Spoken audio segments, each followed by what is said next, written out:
आमदार मनीषाताई कायंदे आपल्या सोबत आहे, आपण त्यांच्याशी बोलणार आहोत। ताई, नेमकं विधानसभेमध्ये आज काय कामकाज होईल आणि कशा पद्धतीने कामकाज सुरू राहील, कारण अवघे 3 दिवस बाकी राहिले। बघा, मी विधान परिषदेची सदस्य आहे। विधानसभेमध्ये जे काही ठरलेले कामं आहे, जी काही विधेयक आहेत आणि सत्ताधारी पक्षाचा प्रस्ताव असतो, विरोधी पक्षाचा प्रस्ताव असतो, अंतिम आठवडा प्रस्ताव असतो, हे सर्व जे काय BSCमध्ये ठरलं त्याप्रमाणे शेड्यूल होईल। नक्कीच।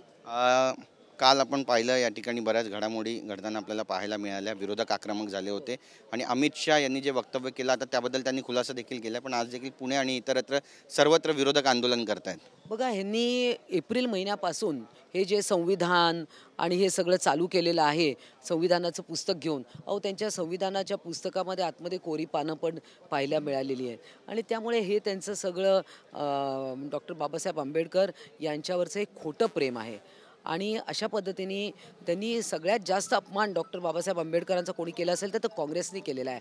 त्यांना निवडणुकीत हरवण्यापासून असेल, त्यांचं कधी चित्र लावायला देखील विरोध करणं आणि त्यांच्यामुळे यांना कोणताही नैतिक अधिकार नाही आहे। डॉक्टर बाबासाहेब आंबेडकरांचं नाव घेण्याचा सुद्धा यांना अधिकार नाही आहे। नक्कीच बीडचं प्रकरण आणि परभणीचं प्रकरण किती गंभीर वाटतं आणि सरकार किती गंभीर आहे। जितेंद्र आव्हाडांनी नाव न घेता धनंजय मुंडे यांच्या राजीनाम्याची मागणी केली।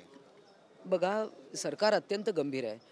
माननीय मुख्यमंत्री असतील, उपमुख्यमंत्री असतील, त्यांनी या सगळ्यांची गंभीर दखल घेतलेली आहे।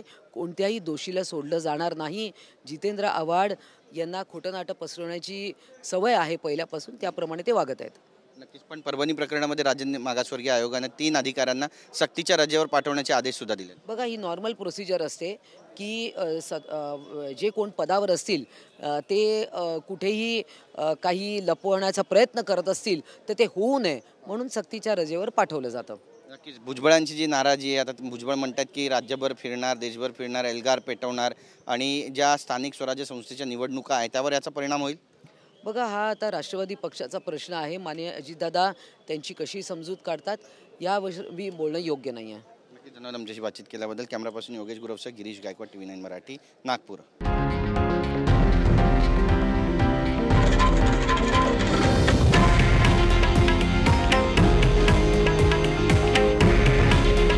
हे आहे देशातील नंबर 1 न्यूज नेटवर्क आणि आपण पाहत आहात TV9 मराठी।